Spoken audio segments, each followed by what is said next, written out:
May isang bagyong biglang nawala sa radar, pero nang bumalik ito, isang buong bayan ang kasama nitong nawala. Hanggang ngayon, walang nakakaalam kung saan sila napunta.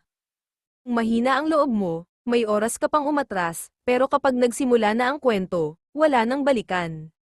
Alas 47 minuto pasado alas 10 ng gabi nang makita ni Daniel, isang weather technician, ang kakaibang galaw ng bagyong tinatawag na Bagyong Lira. Malakas ito at mabilis na papalapit sa isang maliit na bayan sa tabing dagat, ang San Isidro.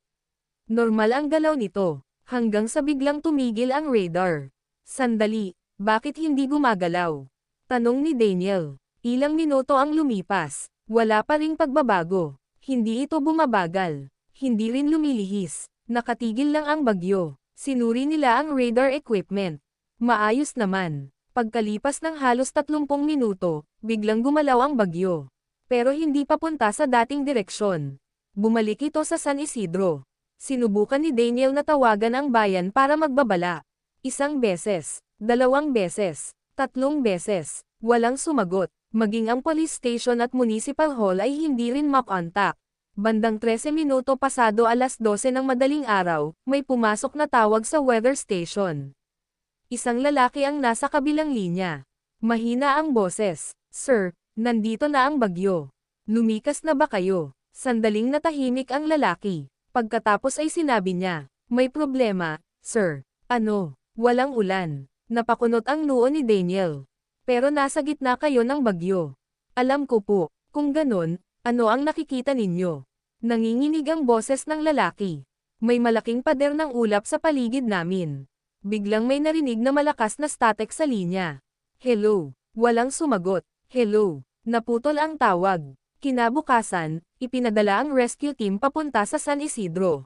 Pero pagdating nila sa lugar, wala ang bayan. Walang mga bahay. Walang mga tao. Walang kalsada. Parang hindi kailanman nag-exist ang San Isidro. Pero may isang bagay na nakita ang rescue team sa gitna ng putikan. Isang lumang karatula. Welcome to San Isidro. Sa ilalim nito ay may nakasulat. Population, 3,214. At may isa pang nakakatakot na detalye. Ang petsa sa karatula ay bukas. Kung nawala na ang bayan. Bakit may karatulang nagsasabing bukas pa lang sila darating? 3 araw nang hinahanap ng mga awtoridad ang San Isidro. Walang nakitang bahay. Walang nakitang residente. At kahit sa satellite images, parang binura ang buong bayan. Hanggang isang madaling araw, may natagpo ang lalaki sa gilid ng isang highway. Basang-basa siya at nanginginig. Nang dalhin siya sa ospital, napansin ng mga pulis ang kanyang ID. Daniel Reyes, residente ng San Isidro. Agad siyang tinanong ng mga pulis. Daniel, nasaan ang bayan ninyo? Tahimik siya. Pagkatapos ay sumagot, nandoon pa rin. Nasaan? Sa loob ng bagyo. Hindi naintindihan ng mga pulis ang ibig niyang sabihin. Ipinaliwanag ni Daniel ang nangyari. Nang magsimula ang bagyo, biglang tumahimik ang buong San Isidro. Walang ulan, walang hangin, walang kulog. Pero sa paligid ng bayan, may napakalaking pader ng itim na ulap. Sinubukan nilang tumakas. Sumakay sila ng mga sasakyan at dumiretso palabas ng bayan. Pero makalipas ang ilang minuto, bumalik sila sa parehong lugar. Sinubukan nila ulit, ganun pa rin. Kahit anong direksyon ang puntahan nila. Bumabalik sila sa San Isidro. Pero may mas kakaiba, tuwing tumitingin sila sa orasan. Pareho lang ang oras, 13 minuto pasado alas 6. Gaano kayo katagal doon? Tanong ng pulis. Mga 2 oras. Napatingin ang pulis sa kanyang kasama. Daniel, 3 araw kang nawawala. Biglang natahimik si Daniel. Hindi po maaari. Ipinakita sa kanya ang petsa. Namula ang kanyang mukha. Pero, kagabi lang kami pumasok sa bagyo. Habang iniimbestigahan siya, biglang tumunog ang isang computer. May bagong satellite image. At sa unang pagkakataon matapos ang 3 araw, bumalik ang San Isidro sa radar. Nandoon ang buong bayan. Mga bahay, kalsada, simbahan, paaralan. Pero may isang bagay na hindi normal. Sa gitna ng bayan, may libu-libong tao na nakatayo sa kalsada. Lahat sila, nakatingala. Pinalaki ng teknisyan ang larawan. At doon nakita ni Daniel ang isang bagay na nagpatigil sa kanyang paghinga.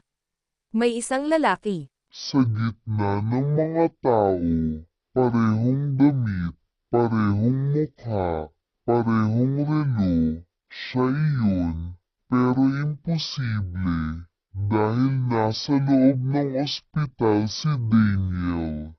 Hindi ako yan, bulong niya. Biglang nag-zoom ang camera. Ang taong nasa satellite image ay tumingin pataas, at pagkatapos ay tumingin mismo sa camera. Parang alam niyang pinapanood siya. Maya-maya, may lumitaw na isang bagong mensahe sa computer screen. Huwag ninyong subukang hanapin kami. At ilang segundo pagkatapos noon, may isa pang mensahe. Dahil kapag nakita ninyo kami, namatay ang screen, cliffhanger nang bumalik ang screen, isang salita na lang ang naiwan. Makikita ka rin namin. At sa mismong sandaling iyon, biglang nawala si Daniel sa loob ng ospital. Halos isang oras nang hinahanap ng mga pulis si Daniel. Wala siya sa ospital. Wala rin sa paligid. Sarado ang lahat ng pinto. Walang nakakita kung paano siya nakalabas. Hanggang biglang tumunog ang cellphone ng isang pulis. May natanggap siyang video. Galing kay Daniel. Agad niya itong binuksan. Madilim ang video. Maya-maya, unti-unting lumitaw ang isang kalsada. Napansin ng pulis ang isang lumang karatula. Welcome to San Isidro. Nandoon si Daniel. Nakatayo sa gitna ng kalsada. Pero may kakaiba. Walang ulan. Walang hangin. Tahimik ang buong bayan. Kung napapanood ninyo ito, sabi ni Daniel.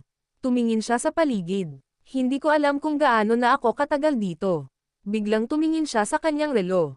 13 minuto pasado alas 6. Hindi gumagalaw ang oras dito. Naglakad siya papunta sa munisipyo. Binuksan niya ang pinto. Sa loob, may mga lumang litrato ng buong bayan. Pero nang tingnan niya ang mga litrato, pare-pareho ang petsa, 1998. Isang litrato ang kinuha niya mula sa dingding. At doon siya natigilan. Makikita sa larawan ang buong San Isidro. May mga residente, may mga bata, may mga sasakyan. Pero sa gitna ng larawan, nandun siya. Hindi bata, hindi mas bata, eksaktong siya. At sa likod ng litrato ay may nakasulat. Unang bumalik, Daniel Reyes. Biglang may narinig siyang yabag. 1, 2, 3, may papalapit. Dahan-dahan siyang lumingon. Walang tao. Pero sa labas ng bintana, may daan-daang residente na nakatayo sa kalsada. Tahimik, nakatingala sa langit. At pagkatapos, sabay-sabay silang tumingin kay Daniel. Napaatras siya. Biglang bumalik ang malakas na hangin. Umugang ang buong bayan. At sa kalangitan, lumitaw ang napakalaking bilog na ulap. Parang mata. Napatingin si Daniel sa camera. Ngayon ko naintindihan. Hindi bagyo ang San Isidro. Pinto ito. Biglang nag-static ang video. Pero bago tuluyang mawala ang recording, may narinig na huling sinabi si Daniel. At may hinihintay itong susunod. Natapos ang Video. Hindi na nakita si Daniel. Makalipas ang isang linggo, muling nagkaroon ng malakas na bagyo. Sa radar, may kakaibang pattern. Isang maliit na bilog na ulap ang biglang lumitaw. Eksaktong 13 minuto pasado alas 6 ng gabi.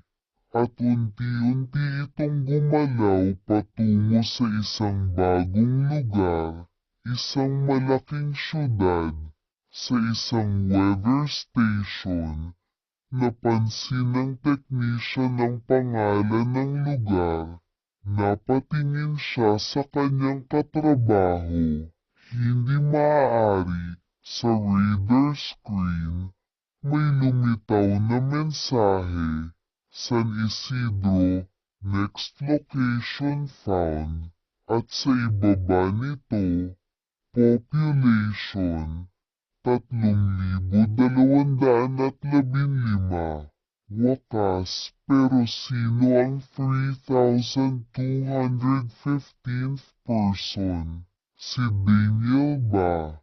O ikaw ang susunod? Ano ang theory mo? Bagyo lang ba ito? Time loop? O isang bagay na gumagamit ng bagyo para magtago? Baka hindi talaga nawawala ang mga bayang gaya ng San Isidro, baka may lugar lang silang pinupuntahan na hindi natin kayang makita, at kung totoo ang huling mensahe ni Daniel, maaaring hindi pa tapos ang bagyong iyon, baka naghahanap pa rin ito ng susunod na bayan. Ikaw, ano sa tingin mo ang nangyari sa San Isidro? Time loop ba? Kakaibang phenomenon? O may mas malalim na misteryo?